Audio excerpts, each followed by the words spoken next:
Fast ന്യൂസിലേക്ക് സ്വാഗതം. ജീവനക്കാരുടെ ഡാറ്റ ചോർച്ചാ വിവാദത്തിൽ രേഖകൾ പുറത്തുവിട്ട രമേശ് ചെന്നിത്തല മുഖ്യമന്ത്രിയുടെ ഓഫീസിൽ നിന്ന് സ്പാർക്കിന് അയച്ച കത്തുപുറത്ത് ജീവനക്കാരുടെ പേര്, ഫോൺ നമ്പർ, ബൂത്ത്, പ്രായം എന്നിവയടക്കം വിവരങ്ങൾ കൈമാറണമെന്ന് കത്തിൽ ആവശ്യം. സുപ്രീംകോടതി വിധിയുടെ ലംഘനമെന്ന് ചെന്നിത്തല. തെരഞ്ഞെടുപ്പ് അടുത്തപ്പോഴുള്ള ഇടത് സർക്കാരിന്റെ പ്രഖ്യാപനങ്ങൾ ജനങ്ങളെ കബളിപ്പിക്കുന്നതെന്ന് വി ഡി സതീശൻ. PSC ഉദ്യോഗാർത്ഥികളുടെ പ്രായം കൂട്ടിയെന്ന പ്രഖ്യാപനം നടത്തുന്നത് 3 വർഷക്കാലം റിപ്പോർട്ട് പൂഴ്ത്തിവച്ച ശേഷം പിൻവാതിൽ നിയമനങ്ങളിൽ റെക്കോർഡിട്ട സർക്കാരെന്നും പ്രതിപക്ഷ നേതാവ്. ദേവലോകം ഓർത്തഡോക്സ് സഭ ആസ്ഥാനത്തും പെരുന്നയിലെ NSS ആസ്ഥാനത്തും സന്ദർശനം നടത്തി രമേശ് ചെന്നിത്തല കത്തോലിക്ക ബാവയുമായി കൂടിക്കാഴ്ച നടത്തി. സഭയുമായി വലിയ ബന്ധമെന്നും സഭയുടെ ആശങ്കകൾ പങ്കുവച്ചുവെന്നും ചെന്നിത്തല. പെരുന്ന മന്നം സമാധിയിൽ പുഷ്പാർച്ചന നടത്തി. NSSുമായി അകൽച്ചയില്ല എന്ന് ചെന്നിത്തല. തിരുവനന്തപുരത്ത് CPMന്റെ 10 സിറ്റിംഗ് MLAമാർ മത്സരിക്കും. ജില്ലാ സെക്രട്ടറി വി ജോയ് വർക്കലയിൽ വീണ്ടും ജനവിധി തേടും. തിരുവനന്തപുരം സെൻട്രൽ, കോവളം സീറ്റുകൾ CPM ഏറ്റെടുക്കണമെന്ന് ജില്ലാ സെക്രട്ടേറിയറ്റിൽ ആവശ്യം. നിർദ്ദേശം സംസ്ഥാന നേതൃത്വത്തിന് കൈമാറും.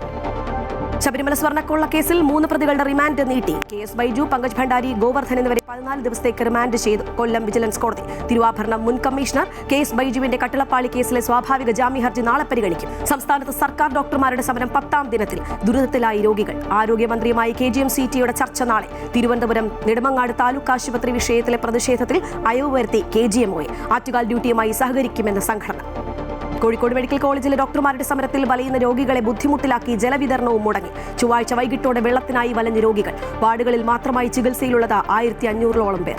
ആരോഗ്യമന്ത്രി വീണ ജോർജിനെതിരെ കരിങ്കൊടി പ്രതിഷേധവുമായി യൂത്ത് കോൺഗ്രസ്. കണ്ണൂർ ജില്ലയിലെ തലശ്ശേരി കൊടുവള്ളിയിലും ചാലോടും കരിങ്കൊടി കാട്ടി. പ്രതിഷേധം ആരോഗ്യവകുപ്പിലെ വീഴ്ചയിൽ മന്ത്രി രാജിവെക്കണമെന്നാവശ്യപ്പെട്ടു. കേരളത്തിന്റെ ആരോഗ്യമേഖലയെ താറടിച്ചു കാണിക്കാൻ ശ്രമമെന്ന ആരോഗ്യവകുപ്പ് മന്ത്രി വീണ ജോർജ്. ആരോഗ്യരംഗത്ത് കേരളത്തിന്റെ മുന്നേറ്റത്തിനെതിരെയാണോ കരിങ്കൊടിയെന്നും എങ്കിൽ ആ കരിങ്കൊടി പൂമാലയായി സ്വീകരിക്കുന്നുവെന്നും മന്ത്രി. പരാമർശം യൂത്ത് കോൺഗ്രസ് പ്രതിഷേധത്തിന് പിന്നാലെ.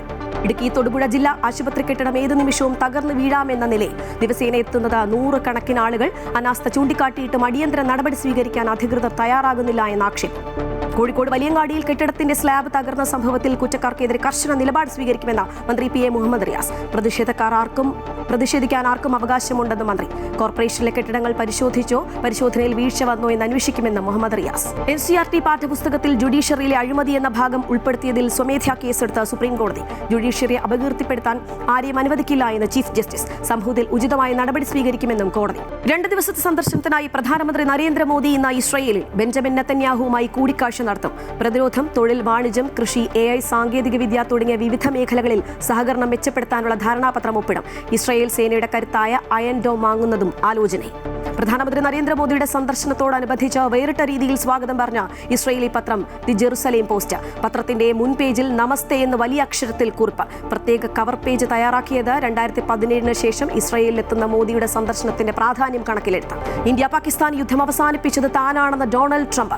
തന്റെ ഇടപെടൽ ഇല്ലായിരുന്നുവെങ്കിൽ ആണവ യുദ്ധമായി മാറുമായിരുന്നുവെന്നും പാക് പ്രധാനമന്ത്രി കൊല്ലപ്പെട്ടേനെയെന്നും US കോൺഗ്രസിന്റെ സംയുക്ത സഭയിൽ സ്റ്റേറ്റ് ഓഫ് യൂണിയൻ പ്രസംഗത്തിൽ ട്രംപ്. ഇറാൻ ലോകത്തെ ഏറ്റവും വലിയ ഭീകരവാദ സ്പോൺസറാണെന്ന് വിമർശനം. അമേരിക്കയുമായുള്ള ആണവ കരാർ കയ്യെത്തും ദൂരത്തെന്ന ഇറാൻ വിദേശകാര്യമന്ത്രി അബ്ബാസ് അറാഖ്ചി. പ്രസ്താവന ഇറാൻ-അമേരിക്ക നിർണായക 3ാം വട്ട ആണവ ചർച്ചകൾ നാളെ ജനീവയിൽ നടക്കാനിരിക്കെ ഇറാൻ ഒരിക്കലും ആണവായുധങ്ങൾ നിർമ്മിക്കില്ലെന്നും സമാധാനപരമായ ആവശ്യങ്ങൾക്കായി ആണവ സാങ്കേതികവിദ്യ ഉപയോഗിക്കാനുള്ള അവകാശം തങ്ങൾക്കുണ്ടെന്നും അറാഖ്ചി. വൈറ്റിലയിൽ റെയിൽവേ ട്രാക്കിൽ യുവതിയുടെ മൃതദേഹം കണ്ടെത്തിയ സംഭവത്തിൽ പ്രതിയുമായി തെളിവെടുപ്പ് നടത്തി പോലീസ്. കുടുംബജീവിതം തകരുമെന്ന ഭയത്തിലാണ് കൊലപാതകം നടത്തിയതെന്ന് പ്രതി ഷാജി പോലീസിനോട്. യുവതിയുമായി തർക്കമുണ്ടാവുകയും മർദ്ദിച്ച് കൊലപ്പെടുത്തുകയുമായിരുന്നുവെന്ന മൊഴി. ആലപ്പുഴ പള്ളിത്തോട് അമ്മയുടെ മൃതദേഹം മകൻ ആരുമറിയാതെ അടുക്കളയിൽ കുഴിച്ചിട്ടു. മകൻ ഗിരീഷ് കസ്റ്റഡിയിൽ. രാധയെ മരിച്ച നിലയിൽ കണ്ടത് ഇന്നലെ രാവിലെ. മരണത്തിൽ ദുരൂഹതയുണ്ടെന്ന് നാട്ടുകാർ. അസ്വാഭാവിക മരണത്തിന് കേസെടുത്ത് പോലീസ്. ലഹരിമരുന്ന് കൈവശം വെച്ച് ഇൻസ്റ്റാഗ്രാമിൽ പരസ്യമായി വെല്ലുവിളിച്ച യുവാവിനെ ചോദ്യം ചെയ്ത എക്സൈസ് ഉദ്യോഗസ്ഥർ. ബുദ്ധൻ എന്ന ഐഡിയിലൂടെ വെല്ലുവിളിച്ചത് മേപ്പയ്യൂർ സ്വദേശി വിഷ്ണു. താൻ എക്സൈസ് ഉദ്യോഗസ്ഥരെ വെല്ലുവിളിച്ചത് സമൂഹമാധ്യമത്തിൽ റീച്ച് കിട്ടാനാണെന്നും MDMA ആയി കാണിച്ചത് വെറും കല്ലുപ്പായിരുന്നുവെന്നും യുവാവ്. T20 ലോകകപ്പിലെ നിർണായക സൂപ്പർ 8 പോരാട്ടത്തിൽ പാകിസ്ഥാനെ 2 വിക്കറ്റിന് തകർത്ത ഇംഗ്ലണ്ട് സെമിയിൽ. ഇന്ന് ശ്രീലങ്ക ന്യൂസിലൻഡ് പോരാട്ടം. സെമിയിലെത്താൻ ഇരു ടീമുകൾക്കും ജയം അനിവാര്യം. ഇന്ത്യ സിംബാബ്വെ പോരാട്ടം നാളെ ചെന്നൈയിൽ. സഞ്ജു അന്തിമ 11-ൽ ഇടം നേടുമോ എന്നതിൽ ആകാംക്ഷ.